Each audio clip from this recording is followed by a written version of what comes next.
This week in Destiny for September 26, 2024. The Vesper's Host dungeon race is mentioned with a brand new image that looks pretty crazy. This dungeon race will be on Twitch Rivals. There will be a Revenant Act 1 developer livestream on October 1st, and updates from the PvP strike team, including a reprised Crucible map making a return. Welcome Guardians, let's jump right in.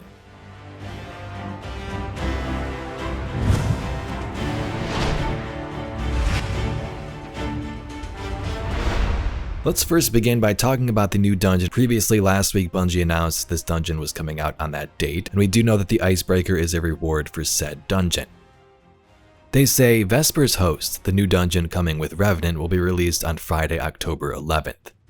Not only will it be the first dungeon to have contest mode enabled, but we're also excited to announce the Vesper's Host dungeon race.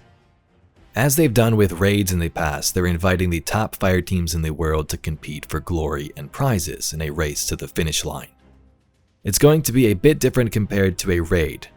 This time, the first 3 fire teams to finish the dungeon will be crowned winners and rewarded. For those brave guardians looking to take on the challenge, here's what you can expect. The contest mode will be enabled for 48 hours. Normal mode will be available as soon as the first 3 fire teams clear the dungeon. You will need to be at least 1985 power level to be at the cap through all encounters. For the entry requirements, you must assemble a fire team of 3 players and start the Vesper's Host dungeon in contest mode from the Planet System map. All fire team members must own the Final Shape dungeon key and acquire the quest Rogue Network from the Spider in the Last City seasonal hub. And as far as completion criteria, once the final encounter is complete, the fire team must loot the final chest or their finish may not be recorded. A team's official finish will be recorded when they loot that final chest, so you no longer have to go to orbit, just gotta pick up the chest and get your rewards. At least one member of the fire team must have completed and received loot for every encounter, and it must be the first time completing the activity for all members of the fire team. Here's some contest mode details. Contest mode applies some very specific rules to raids and now dungeons. Enemies are more aggressive, encounters feature resurrection tokens, and some encounters will have an enrage mechanic that limits the number of phases or the time players have left to complete it. Also, character power does not provide an advantage above the recommended level. Those of you that triumph over this challenge during the first 48 hours after the dungeon launches will earn bragging rights, a special emblem, and the dungeon exotic weapon. Yes, it's a guaranteed reward during contest mode. You have plenty of time to prepare for what's to come and to put together an incredible fire team. For those who aren't interested in contest mode, you won't have to wait 48 hours to take your shot at the new dungeon. Normal mode will be enabled as soon as the first 3 fire teams have completed it. So this is pretty exciting, a contest mode for a dungeon. Some players didn't like this, but it makes me wonder if it's more harder than the previous dungeons we've had.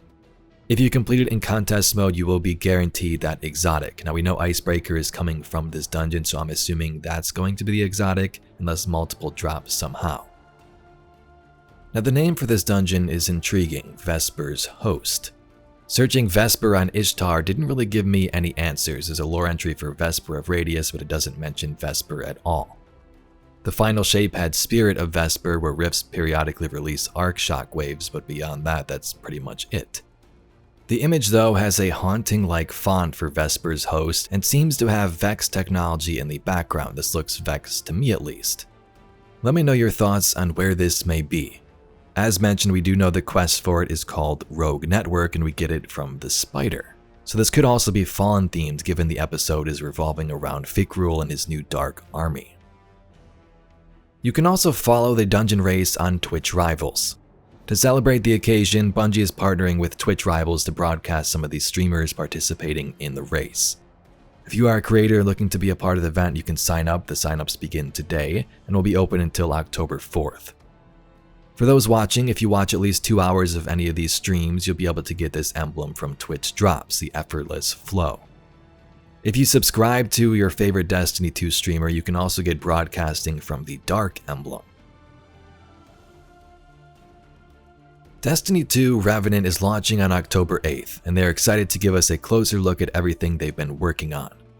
We can tune in on October 1st at 10 a.m. Pacific Time reset for their developer livestream, where they'll share a detailed look at everything coming in the first act of Revenant, along with an early chat detailing some of the upcoming changes that will arrive with codename Frontiers. They'll also have a new emblem via Twitch drops for that stream, so watch at least 15 minutes of that stream to earn the Revenant Echo. We now get an update from the PvP Strike team. Here's a preview of what's coming in Revenant. For General Crucible reprised Destiny 2 map Solitude, updated UI features, mercy rule changes, lobby balance improvements, competitive updates, sandbox changes, and Trials of Osiris. Beyond next episode, Heresy after that will receive a Trials of Osiris rework, Crucible specific ability uptime tuning, playlist reorganization, Iron Banner improvements, and skill and rank changes. Let's dive more into Revenant though. To set some expectations, they'll be relatively quiet during Revenant, outside of some work on Trials of Osiris, rewards, and general sandbox spawn and map tuning. For Revenant, they're bringing back a fan favorite with a reprised version of Solitude. This updated version has some small changes to geometry and spawn locations to improve map flow, and has been set up to immediately drop into our competitive and 6v6 modes. They're going to hold off on adding it to Trials for a bit while they verify the competitive integrity of the map. There's also some new UI changes. To start, class icons are going to return, displaying in place of Guardian rank on enemies. They've also added an assisted by callout to the death screen that will tell you when the person who defeated you was assisted by another Guardian or Guardians. And finally, they've updated a tombstone icon for your allies to show you their tool of destruction in case you missed it in the kill feed. For the mercy rule changes, previously the mercy rule only applied during a short window in the match, causing some games to drag on without a mercy ending. Additionally, there were times when Join in Progress was disabled without a mercy being triggered, leaving games with fewer players and no backfill. To address this, the mercy window has been extended, and the Join in Progress will now only be disabled if a mercy is about to occur. There's two new changes coming to competitive. They've reduced the variability of points granted based on skill delta between the two teams, and they've also changed the way placement matches work to make it more accurately track towards your expected rank. Here's some interesting sandbox changes. Last week there was a preview about abilities and gameplay, and next week there will be a focus on weapons and armor. But apparently they're adding a limit on how many crouch actions you can do per second to prevent crouch spamming in the Crucible, but normal crouching won't be affected. There's also a big section about the weapon meta, nerfs, and buffs. There seems to be no major outliers in weapon balance, but hand cannons are popular at high skill levels. The focus is on improving underperforming weapons rather than nerfing the stronger ones. The nerfs will come to hand cannons, auto rifles, and pulse rifles, getting small damage reductions to reduce their power slightly. On the other hand, some buffs are coming to submachine guns, auto rifles, hand cannons, and some scouts, getting some buffs to make them more competitive, like improving their damage and range. For special and heavy weapons, snipers will get a slight reduction in flinch, less camera shake when hit. Trace rifles will have more ammo to start with in PvP, and for heavy weapons, the machine gun hammerhead is very dominant, so they will reduce heavy ammo spawns in some game mode to lessen its impact. Other underperforming heavy weapons like grenade launchers and machine guns will get slight buffs.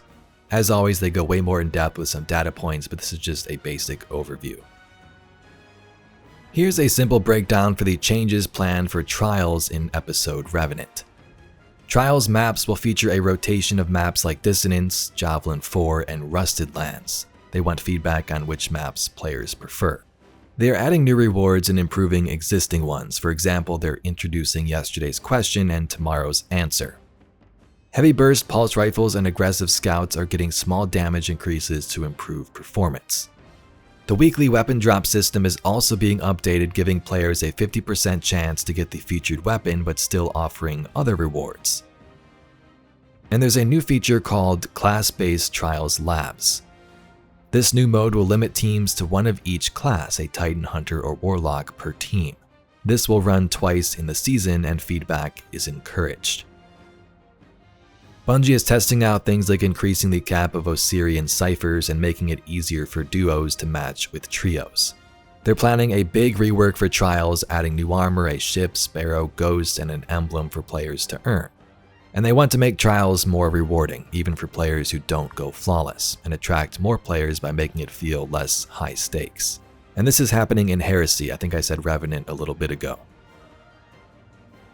Trials isn't the only thing that's going to be getting a major overhaul though in Heresy. They're also making big changes to the way they organize and schedule their playlists, rebuilding their skill tracking system and making some substantial updates to the way rank is rewarded in their competitive playlists.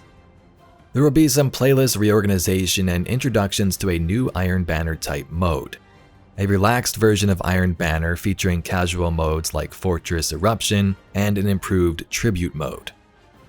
That version will have minimal skill-based matchmaking, making it better for casual and mixed skill fire teams. But Guardians, that's a bulk of the information from this week's This Week in Destiny. There's some small stuff about skill changes and other Sandbox updates, and the link to the article can be found down below. If you'd like to see some more Destiny news, lore, and mysteries like this video, please be sure to subscribe to the channel. I thank you very much for watching, and I'll catch you all in the next video.